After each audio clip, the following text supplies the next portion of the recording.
ಆತ್ಮೀಯ ಸ್ಪರ್ಧಾತ್ಮಕ ವಿದ್ಯಾರ್ಥಿಗಳೇ, ಕೆಎಸ್ ಪೂರ್ವ ಸಿದ್ಧತಾ ಪರೀಕ್ಷೆಗೆ ಸಂಬಂಧಪಟ್ಟ ಹಾಗೆ ನಾನು ಒಂದಿಷ್ಟು ಮಾಹಿತಿ, ಯಾರು ಈ ಸಲ ಎಕ್ಸಾಮ್ ಸೀರಿಯಸ್ ಆಗಿ ಬರಿತಾ ಇದ್ರು, ನಿಮಗೆ ಬಹಳಷ್ಟು ಯೂಸ್ಫುಲ್ ಆಗುವಂತಹ ಬಹಳಷ್ಟು ಮಹತ್ವದ ವಿಷಯವನ್ನ ನಾನು ಹಂಚಿಕೊಳ್ಳಲು ಬಂದಿದ್ದೇನೆ. ಈ ಒಂದು ವಿಡಿಯೋ ಕೊನೆವರೆಗೂ ನೋಡಿ. ಮತ್ತೆ ನನ್ನ ಚಾನಲ್ಗೆ ಇನ್ನೂ ಯಾರು ಸಬ್ಸ್ಕ್ರೈಬ್ ಮಾಡಿಲ್ಲ ಈಗಲೇ ಸಬ್ಸ್ಕ್ರೈಬ್ ಮಾಡಿ, ಯಾಕಂದ್ರೆ ನಾನು ಮುಂದೆ ಕೂಡ ಇಂಪಾರ್ಟೆಂಟ್ ವಿಡಿಯೋ ಹಾಕ್ತಾ ಹೋಗ್ತಿರ್ತೀನಿ. ಈಗಲೇ ಚಾನಲ್ ಸಬ್ಸ್ಕ್ರೈಬ್ ಮಾಡ್ಕೊಳ್ಳಿ. ಓಕೆ, ಸೊ ಫಸ್ಟ್ ನೋಡಿ, ಕೆಎಸ್ ಪೂರ್ವ ಸಿದ್ಧತಾ ಅಥವಾ ಕೆಎಸ್ ಪ್ರಿಲಿಮ್ಸ್ ಪರೀಕ್ಷಾ ದಿನಾಂಕ ಫಿಕ್ಸ್ ಆಗಿದೆ ಆಗಸ್ಟ್ 25, 2024. ಸುಮಾರು 3-4 ಸಲ ಡೇಟ್ ಚೇಂಜ್ ಆಯಿತು. ಮೊದಲು ಮೇ ತಿಂಗಳಲ್ಲಿತ್ತು, ಜುಲೈದಲ್ಲಿ 2 ಡೇಟ್ ಬಂದು, ಮತ್ತೀಗ ಫೈನಲಿ ಆಗಸ್ಟ್ 25ಕ್ಕೆ ಹಾಗೆ ಆಗುತ್ತೆ ಅನ್ನೋದು ಒಂದು ಭರವಸೆ ನಮಗಿದೆ. 100% ಎಕ್ಸಾಮ್ ಆಗುತ್ತೆ. ಓಕೆ, ಈ ಪರೀಕ್ಷಾ ದಿನವನ್ನು ಗಮನದಲ್ಲಿಟ್ಟುಕೊಂಡು ತಾವು ಪ್ರಿಪರೇಷನ್ ಮಾಡ್ತಾ ಇದ್ದೀರಾ. ಸುಮಾರು ಇವತ್ತಿನಿಂದ ಸುಮಾರು ಒಂದು 55 ದಿವಸಗಳಿದೆ. ನಾನು ಈಗ ಏನು ವಿಡಿಯೋ ಮಾಡ್ತಾ ಇದ್ದೀನಲ್ಲ, ಇವತ್ತಿನ ದಿನದಿಂದ ಒಂದು 55-56 ದಿವಸಗಳ ಸಮಯ ಇದೆ. ಹತ್ತತ್ರ 2 ತಿಂಗಳ ಸಮಯ ಇದೆ.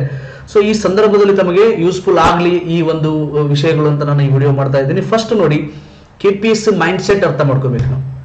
ಹೌದಾ, ನೀವು ಯಾರೋ ಒಬ್ಬ ಶತ್ರುಗಳ ಜೊತೆ ಹೋರಾಡ್ತಾ ಇದ್ದೀರಾ, ಯುದ್ಧ ಮಾಡ್ತಾ ಇದ್ದೀರಾ, ಆತನ ಒಂದು ಸ್ಟ್ರಾಟಜಿ ಏನು, ಆತನ ಮೈಂಡ್ ಸೆಟ್, ಆತನ ಮನಸ್ಥಿತಿ ಏನು ಅಂತ. ನಾವು ಮೈಂಡ್ ಸೆಟ್ ಅಂದ್ರೆ ಇಂಗ್ಲಿಷ್ ಕನ್ನಡದಾಗ ಏನಂತ ಕರಿತೀವಿ, ಮನಸ್ಥಿತಿ.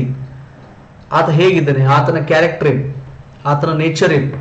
ಸೊ ಅದನ್ನ ಅರ್ಥ ಮಾಡ್ಕೊಂಡು ಯುದ್ಧ ಮಾಡೋದು ತುಂಬಾ ಒಳ್ಳೆಯದು. ಸ್ವಲ್ಪ ಈಸಿ ಆಗುತ್ತೆ. ಇದಕ್ಕೆ ಸ್ಮಾರ್ಟ್ ವರ್ಕ್ ಅಂತ ಕರಿತೀವಿ.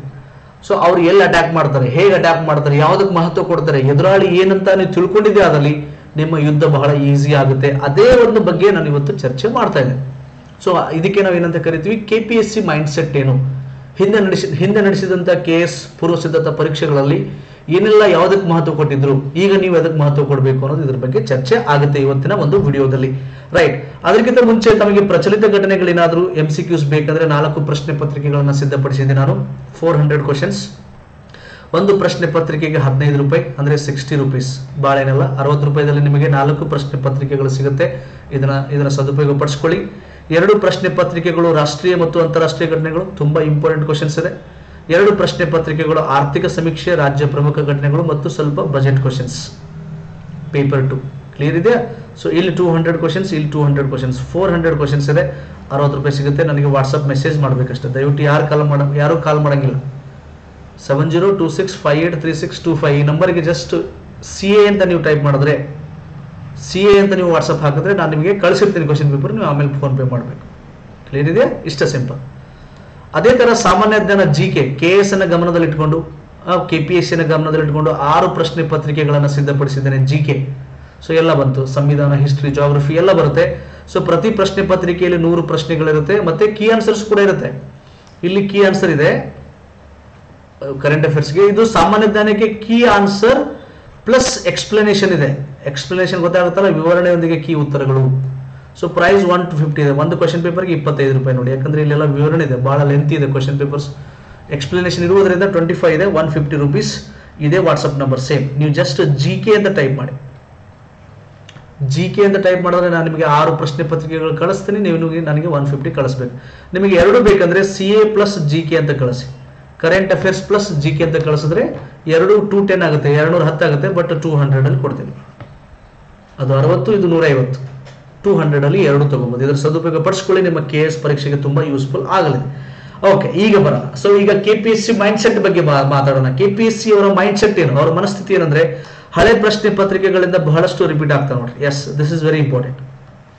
ಮೊದಲನೇ ಪಾಯಿಂಟ್ ಇವತ್ತಿನ ಒಂದು ಮೈಂಡ್ ಸೆಟ್ ಅಲ್ಲಿ ಫಸ್ಟ್ ಪಾಯಿಂಟ್ ಏನಪ್ಪಾ ಅಂದ್ರೆ, KS ನೀವೇನೀಗ KS ಎಕ್ಸಾಮ್ ಬರೀತಾ ಇದ್ರಲ್ಲ, ಹಳೆ ಪ್ರಶ್ನೆ ಪತ್ರಿಕೆಗಳು, KS ಬಹಳಷ್ಟು ಪ್ರಶ್ನೆ ಪತ್ರಿಕೆಗಳಿದೆ, ಬಹಳಷ್ಟು ಎಕ್ಸಾಮ್ಸ್ಗಳಾಗಿದೆ. ಅದನ್ನ ನೀವು 1 ಸಲ ಅಲ್ಲ, 2 ಸಲ ಅಲ್ಲ, ಸುಮಾರು 3-4 ಬಾರಿ ಕ್ವಶನ್ ಪೇಪರ್ ಸಾಲ್ವ್ ಮಾಡಬೇಕು. ಅದರಿಂದ ಕ್ವಶನ್ಸ್ ರಿಪೀಟ್ ಆಗುತ್ತೆ ಅಥವಾ ಅದಕ್ಕೆ ರಿಲೇಟೆಡ್ ಇರುತ್ತೆ. ನೀವು ಚೆಕ್ ಮಾಡ್ಕೋಬಹುದು. ಇವತ್ತು 2017-18ರಲ್ಲಿ 2017-18 ಬ್ಯಾಚ್ 20ರಲ್ಲಿ ಮಾಡಿದ ಆ ಕ್ವಶನ್ ಪೇಪರ್ ನೋಡಿ. ಹಿಂದೆ 15ರಲ್ಲಿ ಮಾಡಿದಾಗ, 2017ರಲ್ಲಿ ಫಿಲಿಮ್ಸ್ ಮಾಡಿದಾಗ, ಸೊ ಬಹಳಷ್ಟು ಕ್ವಶನ್ಸ್ಗಳು ಕಾನ್ಸೆಪ್ಟ್ ರಿಪೀಟ್ ಆಗಿದೆ, ಇಲ್ಲ ಕ್ವಶನ್ಸೇ ರಿಪೀಟ್ ಆಗಿದೆ. ಹಳೆ ಪ್ರಶ್ನೆ ಪತ್ರಿಕೆಗಳು ಬಹಳ ಮಹತ್ವದ ಪಾತ್ರ ನಿಭಾಯಿಸುತ್ತೆ. ಆಮೇಲೆ ನಿಮಗೆ KPSC ಯಾವುದಕ್ಕೆ ಮಹತ್ವ ಕೊಡುತ್ತೆ ಅನ್ನೋದು ಹಳೆ ಪ್ರಶ್ನೆ ಪತ್ರಿಕೆಗಳಿಂದ ಗೊತ್ತಾಗುತ್ತೆ. ಅದು FD, SDA, PCPSI ಎಲ್ಲ KS ದೇ ನೋಡ್ಬೇಕು. KS the old question paper ನೋಡಿದ್ರೆ ಮುಂದೆ ಯಾವ ತರ ಬರ್ಬೋದು ಅನ್ನೋದು ನಿಮಗೆ ಗೊತ್ತಾಗುತ್ತೆ. ಕ್ಲಿಯರ್ ಇದೆ? ಹಳೆ ಪ್ರಶ್ನೆ ಪತ್ರಿಕೆ. ಸೆಕೆಂಡ್, IAS ಪ್ರಶ್ನೆ ಪತ್ರಿಕೆಯಿಂದ ಬಹಳಷ್ಟು ಪ್ರಶ್ನೆಗಳು ಬರ್ತವೆ. ಎಸ್, ಸೊ ಎವ್ರಿ ಇಯರ್ ನೋಡ್ರಿ, ಸುಮಾರು ಈಗ ಒಂದು ಹಿಂದಿನ ಒಂದು 4-5 ವರ್ಷದಿಂದ, ಈಗ ಫಾರ್ ಎಕ್ಸಾಂಪಲ್ 2018 ಅಂತ ತಗೊಳ್ಳಿ, 2018, 19, 20, 21, 22, 23 ವರೆಗೂ ತಗೊಳ್ಳೋಣ. ಸೊ ಮೊನ್ನೆ 24 ಆಗಿದೆ. ಅಟ್ಲೀಸ್ಟ್ 20 ಏನಾದ್ರೂ ತಗೊಳ್ಬೇಕು. ನೀವು 4-5 ಕ್ವಶನ್ ಪೇಪರ್ ಸಾಲ್ವ್ ಮಾಡಬೇಕು ನೋಡಿ. ಕನ್ನಡದಲ್ಲಿ ಇದೆ, ಇಂಗ್ಲೀಷಲ್ಲಿ ಅಂದ್ರೆ ಕ್ವಶನ್ ಪೇಪರ್ ಇದ್ದೇ ಇರುತ್ತೆ, ಕನ್ನಡದಲ್ಲೂ ಬಹಳಷ್ಟು ಜನ ಟ್ರಾನ್ಸ್ಲೇಟ್ ಮಾಡಿ ಕೊಟ್ಟಿರ್ತಾರೆ. ನಿಮ್ಗೆ ಸಿಗುತ್ತವೆ ಕ್ವಶನ್ ಪೇಪರ್, ಸಿಗ್ತಾವೆ. ಕ್ವಶನ್ ಪೇಪರ್ ಭಾಳ ಸಾಲ್ವ್ ಮಾಡ್ಬೇಕು ನೀವು, ಒಟ್ಟ ವಿಚಾರ ಮಾಡಂಗಿಲ್ಲ. ನಿಮ್ಮ ರೂಮ್ನಾಗ ಇಷ್ಟು ಬಿದ್ದಿರಬೇಕು. ಹಳೆ ಪ್ರಶ್ನೆ ಪತ್ರಿಕೆಗಳು, ಮಾದರಿ ಪ್ರಶ್ನೆ ಪತ್ರಿಕೆಗಳು, ಅಥವಾ ನಿಮ್ಮ ಮೊಬೈಲಲ್ಲಿ PDF ಕ್ವಶನ್ ಪತ್ರಿಕೆ PDF, ಈಗ ನಾನು ಕೊಡ್ತಾ ಇದ್ದೀನಲ್ಲ ಇದು PDF, ಇವೆಲ್ಲ PDF, ಇವೆಲ್ಲ PDF ಅಲ್ಲೇ ಇರುತ್ತೆ. ಸೊ ನಾನು ಅದಕ್ಕೆ ಅಮೌಂಟ್ ಕಮ್ಮಿ ಇಟ್ಟಿದ್ದೀನಿ. ಓಕೆ, PDF ಇರೋದ್ರಿಂದ ಅಮೌಂಟ್ ಕಡಿಮೆ ಇದೆ. ನೀವು ಟೆಸ್ಟ್ ಸೀರೀಸ್ ಬರೆದ್ರೆ 2,000 3,000 ಎಲ್ಲ ತಗೊಂತಾರೆ, ಬಟ್ ಅದು ಹಾರ್ಡ್ ಕಾಪಿ ಇರುತ್ತೆ. ಕ್ಲಿಯರ್ ಇದೆಯಾ? ಸೊ ಹೀಗಾಗಿ ನಿಮ್ಮ ಮೊಬೈಲಲ್ಲಿ PDF ಕ್ವಶನ್ ಪೇಪರ್ ತುಂಬಿರಬೇಕು. ನಿಮ್ಮ ರೂಮಲ್ಲಿ ಹಾರ್ಡ್ ಕಾಪಿ ಅಂದ್ರೆ ಬುಕ್ಲೆಟ್, ಕ್ವಶನ್ ಪೇಪರ್ ಬುಕ್ಲೆಟ್ ತುಳುಕ್ತಾ ಇರಬೇಕು. ಅಷ್ಟೊಂದು ಕ್ವಶನ್ ಪೇಪರ್ ಸಾಲ್ವ್ ಮಾಡ್ತಾ ಇರಬೇಕು. ಹೀಗಾಗಿ IAS ಪ್ರಶ್ನೆ ಪತ್ರಿಕೆಯನ್ನು ಕೊನೆಯ 4 ವರ್ಷದ, ಹಿಂದಿನ 4 ವರ್ಷದ ಸಾಲ್ವ್ ಮಾಡ್ಕೊಳ್ಳಿ. ಅದರಿಂದ ನನ್ನ ಪ್ರಕಾರ 4ರಿಂದ 5 ಕ್ವಶನ್ ಬಂದೇ ಬರುತ್ತೆ. 4 to 5 ಕ್ವಶನ್ಸ್ ಮಿನಿಮಮ್ ಬರುತ್ತೆ. ಮಿನಿಮಮ್ ಹೇಳ್ತಾ ಇದ್ದೀನಿ ನಾನು, ಮ್ಯಾಕ್ಸಿಮಮ್ 10ವರೆಗೂ ಬರ್ಬೋದು. ಓಕೆ, ನೆಕ್ಸ್ಟ್ ಇಂಗ್ಲಿಷ್ ಮೂಲಗಳಿಗೆ ಹೆಚ್ಚಿನ ಮಹತ್ವ ನೀಡ್ತಾರೆ. ಇದೊಂದು ದುರಂತ ನೋಡಿ, ಬಹಳ ದುರಂತ, ಬಟ್ ಏನು ಮಾಡೋಕ್ಕಾಗಲ್ಲ. ಹಿಂದಿನ ಪ್ರಶ್ನೆ ಪತ್ರಿಕೆಗಳು ನೀವೆಲ್ಲ ಅಧ್ಯಯನ ಮಾಡಿದ್ರಾಗ ಇಂಗ್ಲಿಷ್ ಮೂಲಗಳಿಗೆ, ಫಾರ್ ಎಕ್ಸಾಂಪಲ್ ಈಗ GK ಟುಡೇ ಅಂತ ಬರುತ್ತೆ, ಗೊತ್ತಾ? ನಿಮಗೆ ಕೇಳಿದಿರಾ? GK ಟುಡೇ ಅನ್ನೋದು ಇಂಗ್ಲಿಷ್ ಅಲ್ಲಿ ಕರೆಂಟ್ ಅಫೇರ್ಸ್ ಬರುತ್ತೆ, ಕನ್ನಡದಲ್ಲಿ ಇಲ್ಲ ಅನ್ಕೋತಿರದ. ಇತ್ತೀಚೆಗೆ ಕನ್ನಡದಲ್ಲಿ ಬಂದ್ರೆ ವೆರಿ ಗುಡ್, ಒಳ್ಳೇದು. ಬಟ್ ನನಗೆ ಗೊತ್ತಿರೋ ಹಾಗೆ ಇದನ್ನ ಕನ್ನಡದಲ್ಲಿ ಇಲ್ಲ ಅನ್ಕೋತೀನಿ. GK ಕರೆಂಟ್ ಅಫೇರ್ಸ್ ಅಂತ ಡೈರೆಕ್ಟ್ ಕ್ವಶನ್ಸ್ ಬಂದಿದೆ 2017 ನಾವೆಲ್ಲ ಪ್ರಿಲಿಮ್ಸ್ ಬರ್ದಾಗ. ಜಸ್ಟ್ ನಾನು ಇದನ್ನ ಬರೀ ಜಸ್ಟ್ GK ಟುಡೇ ನೋಡ್ಕೊಂಡು ಹೋಗಿದ್ದೆ, ಎಲ್ಲ ಆನ್ಸರ್ ಆಗ್ಬಿಟ್ಟಿದೆ ಕರೆಂಟ್ ಅಫೇರ್ಸ್. ನಂದು ಒಳ್ಳೆ ಸ್ಕೋರ್, ಕಟ್ ಆಫ್ ಗಿಂತ 50 ಮಾರ್ಕ್ಸ್ ಹೆಚ್ಚಿಗೆ ತಗೊಂಡಿದ್ದೆ ನಾನು. ಕಟ್ ಆಫ್ 176 ಏನಿತ್ತು, ನಂದು around 226 score. So GK today ಒಟ್ಟಿನಲ್ಲಿ ಸ್ವಲ್ಪ ಇಂಗ್ಲಿಷ್ ಮೂಲಗಳು ವಿಶೇಷವಾಗಿ GK ಟುಡೇ ಮಹತ್ವ ಕೊಟ್ಟಿದ್ದಾರೆ. ಬಟ್ ಇದೇ ಅವಾಗ ಕೊಟ್ಟಿದ್ದಾರೆ, ಈಗಲೂ ಕೊಡಬೇಕಂತ ಏನಿಲ್ಲ, ಆಯ್ತಾ? ಆ ತರ ಇಲ್ಲ. ಬಟ್ ನಾನು ಏನು ಹೇಳ್ತಾ ಇದ್ದೀನಿ, ನನ್ನ ಉದ್ದೇಶನು ಸ್ವಲ್ಪ ಇಂಗ್ಲಿಷ್ ಮೂಲಗಳು ಯಾರಾದ್ರೂ ಕನ್ನಡದಲ್ಲಿ ಟ್ರಾನ್ಸ್ಲೇಟ್ ಮಾಡಿದ್ದರೆ ಅಂಥವುಗಳಿಗೆ ಮಹತ್ವ ಕೊಡಿ, ಅವುಗಳಿಗೆ ಹೆಚ್ಚಿನ ಮಹತ್ವ ಕೊಡಿ ಅನ್ನೋದು ನನ್ನ ಉದ್ದೇಶ. GK ಟುಡೇ ಪ್ರಚಾರ ಮಾಡೋದು ನನ್ನ ಉದ್ದೇಶ ಅಲ್ಲ. ಗೊತ್ತಾಗ್ತಿದೆಯಾ? ಸೊ ಇದು KPSC ಅಲ್ಲಿ ಹಿಂದೆ ಆಗಿದೆ, ಮುಂದೇನೋ ಆಗಬಹುದು ಅನ್ನೋದು ನಮ್ದೊಂದು ಗೆಸ್. ಆ ಗೆಸ್ ಮೇಲೆ ನಾನು ನಿಮಗೆ ಹೇಳ್ತಾ ಇದ್ದೆ. Okay, next Prajavani paper. ಕನ್ನಡದಲ್ಲಿ ಯಾವ್ದಕ್ಕೆ ಮಹತ್ವ ಕೊಡ್ತಾರೆ ಅಂದ್ರೆ ಪ್ರಜಾವಾಣಿ. ನೋಡ್ರಿ, ಭಗವದ್ಗೀತೆ ಅದ್ರ ಅನ್ಕೊಳ್ಳಿ, ಕುರಾನ್ ಅದ್ರ ಅನ್ಕೊಳ್ಳಿ, ಇದನ್ನ ಬೈಬಲ್ ಅದ್ರ ಅನ್ಕೋರಿ, ಏನಾದ್ರ ಅನ್ಕೋರಿ, ಒಂದು ಪವಿತ್ರ ಗ್ರಂಥ ಅಂತ ಅನ್ಕೋಬೇಕಷ್ಟೇ. ನೀವು ಯಾವ್ದು ಮ್ಯಾಗ್ಝಿನ್ ಓದಲ್ಲ ಸರ್, ನಾನು ರೆಗ್ಯುಲರ್ ಆಗಿ ಪ್ರಜಾವಾಣಿ ಓದ್ತೀರ ಅಂದ್ರೆ ನಿಮ್ಗೆ ಏನೂ ಮೋಸ ಆಗಲ್ಲ. ನೀವು ಕರೆಂಟ್ ಅಫೇರ್ಸ್ 10ರಲ್ಲಿ 8 ಕ್ವಶನ್ ಆದ್ರೆ ಹಾಕ್ತೀರ, don't worry. Prajavani source ultimate. ನೀವು ಯಾರಾದ್ರೂ ಕಟಿಂಗ್ಸ್ ಮಾಡಿ ಇಟ್ಟಿರ್ತಾರೆ, ಪ್ರಜಾವಾಣಿದ ಕಟ್ ಮಾಡಿ ಇಟ್ಟಿರ್ತಾರೆ, ಅಥವಾ ಯಾರಾದ್ರೂ ಪ್ರಜಾವಾಣಿದ ನೋಟ್ಸ್ ಮಾಡಿರ್ತಾರೆ, ದಯವಿಟ್ಟು ಅದನ್ನು ಫಾಲೋ ಮಾಡಿ. ನಾನು ಕನ್ನಡ ಮಾಧ್ಯಮ ವಿದ್ಯಾರ್ಥಿಗಳಿಗೆ ಹೇಳ್ತಾ ಇದ್ದೀನಿ, ಕರೆಂಟ್ ಅಫೇರ್ಸ್ ಬಹಳ ಏನ್ ಮಾಡ್ತಾರೆ ಅವರು, ಬಿಟ್ಟು GK ಟುಡೇ ಸೀದಾ ಅದು ಪ್ರಜಾವಾಣಿಯಲ್ಲೂ ಬಂದಿರುತ್ತೆ, ವಿಷಯ ಬಂದಿರುತ್ತೆ. ಬಟ್ ಪ್ರಜಾವಾಣಿ ಪೇಪರ್ಗೆ ತುಂಬಾ ಮಹತ್ವ ಇದೆ. ಇದರ ಪೇಪರ್ ಕಟಿಂಗ್ಸು ಅಥವಾ ಇದಕ್ಕೆ ಸಂಬಂಧಪಟ್ಟ ಯಾರಾದ್ರೂ ನೋಟ್ಸ್ ಮಾಡಿದ್ರೆ ಅಥವಾ ನೀವೇ ನೋಟ್ಸ್ ಮಾಡ್ಕೊಂಡಿದ್ರೆ ವೆರಿ ಗುಡ್. ಈವನ್ KS ಮೇನ್ಸ್ಗೂ ಕೂಡ ತುಂಬಾ ಹೆಲ್ಪ್ ಆಗುತ್ತೆ. ನಾನು ರೆಗ್ಯುಲರ್ ಆಗಿ ಅದನ್ನೇ ಮಾಡ್ತಿದ್ದೆ. ಡೈಲಿ ಪ್ರಜಾವಾಣಿ ಪೇಪರ್ ಇಂದ 1-2 ಪೇಜ್ ಆದ್ರೂ ನೋಟ್ಸ್ ಮಾಡ್ತಿದ್ದೆ ನಾನು. ತುಂಬಾ ಯೂಸ್ ಆಯ್ತು, ಪ್ರಿಲಿಮ್ಸ್ಗೂ ಯೂಸ್ ಆಯ್ತು, ಮೇನ್ಸ್ಗೂ ಯೂಸ್ ಆಗುತ್ತೆ. ಕ್ಲಿಯರ್ ಇದೆ? ಸೊ ಪ್ರಜಾವಾಣಿ ಪೇಪರ್ನ ಬಹಳ ನೀವು ಅದನ್ನ ಮಹತ್ವ ಕೊಡಲೇಬೇಕು, ಯಾಕಂದ್ರೆ KPSC ಅವರು ಬಹಳ ಮಹತ್ವ ಕೊಡ್ತಾರೆ. ನೆಕ್ಸ್ಟ್, 1 ವರ್ಷಕ್ಕಿಂತ ಹೆಚ್ಚಿನ ಪ್ರಚಲಿತ ಘಟನೆಗಳು ಬರುತ್ತವೆ. ತಾವು ಯಾರಾದ್ರೂ ಬರ್ದಿದ್ರೆ ಗೊತ್ತಿರುತ್ತೆ. ಈಗ ಆಲ್ರೆಡಿ KS ಎಕ್ಸಾಮ್ ಬರ್ತಾರೆ, ಗೊತ್ತಿರ್ತಿದ್ರೆ ಹಣೆ ಬರ. 2 ವರ್ಷದ ಕರೆಂಟ್ ಅಫೇರ್ಸ್ ಬರುತ್ತೆ. 2024ರಲ್ಲಿ ಈ ಸಲ ನೀವು ಎಕ್ಸಾಮ್ ಬರಿತಾ ಇದ್ದೀರಲ್ಲ, ಆಕ್ಚುಲಿ ಕರೆಂಟ್ ಅಫೇರ್ಸ್ 2023-24 ಬರಬೇಕು. ಒಮ್ಮೆ 22 ಹೋದ್ರೆ ಗೊತ್ತಿಲ್ಲ. ಯಾಕಂದ್ರೆ 2020ರಲ್ಲಿ ಪ್ರಿಲಿಮ್ಸ್ ಬರ್ದಾಗ ಹಂಗೆ ಆಗಿದೆ. 2-3 ವರ್ಷದ ಹಿಂದಿನ ಕ್ವಶನ್ ಪೇಪರ್ ಕ್ವಶನ್ಸ್ ಕೇಳಿದ. ಅವಾಗ ಏನು ಮಾಡೋಕ್ಕಾಗಲ್ಲ, ಯಾಕಂದ್ರೆ ಏನು ಮಾಡೋಕ್ಕಾಗಲ್ಲ, ಅದು ಎಲ್ಲರಿಗೂ ಟಫ್ ಇರುತ್ತೆ. ಬಟ್ ನನ್ನ ಒಂದು ಉದ್ದೇಶ ಇಷ್ಟೇ, ಕನಿಷ್ಠ 12 ತಿಂಗಳು ನೀವು ಮಾಡ್ಲೇಬೇಕು ನೋಡಿ. 12 ಮಂತ್ಸ್ ಮಿನಿಮಮ್ ಮಾಡ್ಬೇಕಾ? ನಾ ಈಗ ಹೇಳಿ, ಬಹಳ ಜನ ಏನ್ ಮಾಡ್ತೀರಾ, ಬರೀ 4 ತಿಂಗಳದ ಕರೆಂಟ್ ಅಫೇರ್ಸ್ ಮಾಡಿದೆ, 3 ತಿಂಗಳದ್ ಮಾಡಿದೆ, ಅವೆಲ್ಲ ನಡೆಯಲ್ಲ. ಸ್ವಚ್ಛ ಹೇಳ್ಬಿಟ್ಟಿನಿ, ಮಿನಿಮಮ್ 12 ಮಂತ್ಸ್ ಮಾಡ್ಲೇಬೇಕು. ಈಗ ಆಗಸ್ಟ್ 2024 ಆಗಸ್ಟ್ ಅಲ್ಲಿ ಎಕ್ಸಾಮ್ ನಡೀತಾ ಇದೆಯಲ್ಲ, 2024 ಆಗಸ್ಟ್ ಅಂದ್ರೆ 2023 ಆಗಸ್ಟ್ ಇಂದ ನೀವು ಮಾಡ್ಲೇಬೇಕು, ಕನಿಷ್ಠ ಇಷ್ಟು ಮಾಡ್ಲೇಬೇಕು. 2023 ಆಗಸ್ಟ್ ಇಂದ ಈ ಆಗಸ್ಟ್ ವರೆಗೂ ಮಾಡ್ಲೇಬೇಕು. ಇದು ಮಿನಿಮಮ್ ನ ಹೇಳ್ತಾರೆ. ನೀವು 1.5 ವರ್ಷದ ಮಾಡ್ಕೊಂಡ್ರೆ ಇನ್ನೂ ಒಳ್ಳೇದು. 2 ವರ್ಷದ ಕರೆಂಟ್ ಅಫೇರ್ಸ್ ನೋಡ್ಕೊಂಡ್ರೆ ಇನ್ನೂ ತುಂಬಾ ಒಳ್ಳೇದು. Okay, right. So current affairs, so ಸ್ವಲ್ಪ ಕರೆಂಟ್ ಅಫೇರ್ಸ್ ಮಿನಿಮಮ್ 1 ವರ್ಷದ್ದು ರೆಡಿ ಮಾಡ್ಕೊಳ್ಳಿ.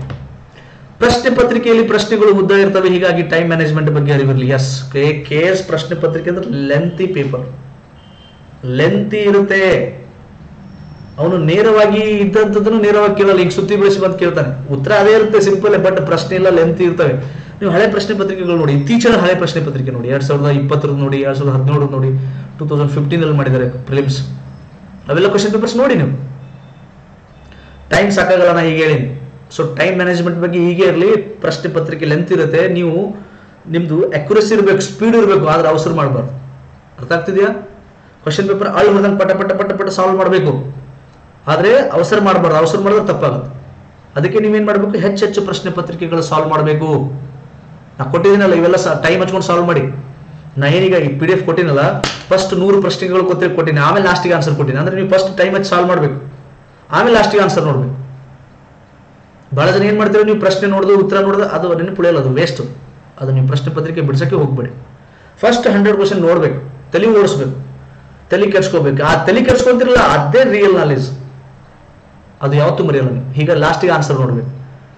ನೀವು ಹೆಚ್ಚು ಕ್ವಶನ್ ಪೇಪರ್ಸ್ ಪ್ರಾಕ್ಟೀಸ್ ಮಾಡ್ಬೇಕು. ಇಲ್ಲೇ ಮುಂಚೆ ಪ್ರಾಕ್ಟೀಸ್ ಮಾಡಿದ್ರೆ ಮಾತ್ರ ಅಲ್ಲಿ ಟೈಮ್ ಮ್ಯಾನೇಜ್ಮೆಂಟ್ ಆಗುತ್ತೆ.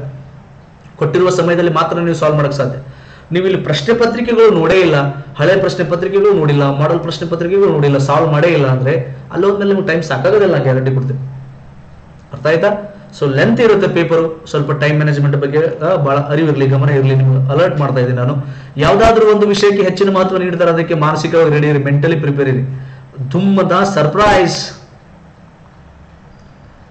ನೀವೆಲ್ಲ ಸರ್ಪ್ರೈಸ್ ಕೊಡ್ತಿರ್ತಾರೆ ಗರ್ಲ್ ಫ್ರೆಂಡ್ಗೆ, ಬಾಯ್ ಫ್ರೆಂಡ್ಗೆ, ಬರ್ಡೇಗೆ ಹೋಯ್ದು ದುಃಖ ಅಂತ ಹೇಳಿ ಒಂದೇನೋ ಮೊಬೈಲ್ ಗಿಫ್ಟ್ ಕೊಟ್ರಿ, ಏನೋ ಒಂದ ಹೂವು ಏನೋ ಫ್ಲವರ್ ಗುಚ್ಛ ಕೊಟ್ರಿ, ಏನೋ ಮಾಡ್ತಿರ್ತೀರ.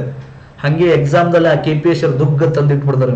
ಕರೆಂಟ್ ಅಫೇರ್ಸ್ 40 ಕ್ವಶನ್ಸ್ ಒಮ್ಮೆ, ಸೈನ್ಸ್ ಅಂಡ್ ಟೆಕ್ನಾಲಜಿ 50 ಕ್ವಶನ್ಸ್ ಒಮ್ಮೆ, 100ರಲ್ಲಿ 45 ಅವೇ ಒಂದೇ ಸಬ್ಜೆಕ್ಟ್ ಒಗೆದು ಬಿಡ್ತಾರೆ. ಏನ್ ಬೇಕಾದಾಗ್ಬೋದು.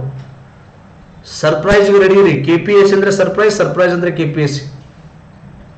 ನೀವೇನ್ ಕೊಟ್ರಿ ನಿಮ್ಮ ಗರ್ಲ್ ಫ್ರೆಂಡ್ಗೆ, ಬಾಯ್ ಫ್ರೆಂಡ್ ಏನ್ ಸರ್ಪ್ರೈಸ್ ಕೊಟ್ಟಿರಿ? KPSC ಕೂಡ ಸರ್ಪ್ರೈಸ್ ಲೈಫ್ ಅಲ್ಲಿ ಮರೆಯಂಗಿಲ್ಲ. ನೀವು ನಿಮ್ ಬಾಯ್ ಫ್ರೆಂಡ್ ಗರ್ಲ್ ಫ್ರೆಂಡ್ ಕೊಟ್ಟಿದ್ದು ಮರ್ತಿರ್ತೀರ, ಇದು ಮರೆಯಲ್ಲ. ಅನ್ನ ಹೊತ್ತ ಬ್ಯಾಂಕಿ. ಸೊ ಅದಕ್ಕೆ ಮೆಂಟಲಿ ರೆಡಿ ಇರಿ ಅಂತ ನಾನು ಹೇಳ್ತಾ ಇದ್ದೀನಿ ಇಷ್ಟೇ. ತಾವು ಬಹಳ ಜನ ಯಂಗ್ಸ್ಟರ್ಸ್ ಇದ್ದೀರಾ, ಇನ್ನು ನಿಮಗೆ ಗೊತ್ತಿಲ್ಲ, ಇನ್ನು ಬಹಳಷ್ಟು ಜನ ಒಂದು ಅಟೆಂಪ್ಟು ಬರ್ದಿಲ್ಲ ಅಂತ ಭಾವಿಸ್ತೀನಿ ನಾನು. ನಿಮಗೆ ಹೇಳ್ತಾ ಇದ್ದೀನಿ ನಾನು. ಆಲ್ರೆಡಿ 1-2 ಬರ್ದ್ರು ನಾನು ಹೇಳೋ ಅವಶ್ಯಕತೆ ಇಲ್ಲದೇನೋ. ಈಗ ಆಲ್ರೆಡಿ ನಗ್ತಾ ಇದೀರಿ ನೀವು, ಹೇಗೆ ಗೊತ್ತಿದೆ ಬಿಡ್ರಿ ಅಂತೀರಾ, ನಮಗೂ ಗೊತ್ತದ ಬಿಡ್ರಿ ಅಂತ ಸರ್ಪ್ರೈಸ್ ಅಂತೀರಿ ನೀವು. ಬಟ್ ಯಾರಿಗೆ ಗೊತ್ತಿಲ್ಲ, ನೀವು ಹೋಗಿ ಮತ್ತಲ್ಲಿ ಎದೆ ಹೊಡೆದು ಯವ್ವನ ಒಳ್ಳೆಯವ, ಎದೆ ಹೊಡೆದ ಎಲ್ಲ ಕಾನ್ಫಿಡೆನ್ಸ್ ಕಳ್ಕೊಬೇಡಿ. ಈಗಲೇ ಮೆಂಟಲಿ ರೆಡಿ ಮಾಡಿ ಕಳಿಸ್ತಾ ಇದ್ದೀನಿ, ಮಾನಸಿಕವಾಗಿ ರೆಡಿ ಮಾಡಿ ಕಳಿಸ್ತಾ ಇದ್ದೀನಿ. ಹಿಂಗೆಲ್ಲ ಬರುತ್ತೆ, ಇದಕ್ಕೆಲ್ಲ ರೆಡಿ ಇರಿ ಅಂದ್ರೆ ನಿಮ್ಗೆ ಈಸಿ ಆಗುತ್ತೆ. ಇನ್ನು ಪ್ರಶ್ನೆ ಪತ್ರಿಕೆ ಆರಾಮಾಗಿ ಸಾಲ್ವ್ ಮಾಡ್ಬಿಡ್ತೀರಿ ಅನ್ನೋದು ನನ್ನ ಒಂದು ಪ್ರಾಮಾಣಿಕ ಪ್ರಯತ್ನ.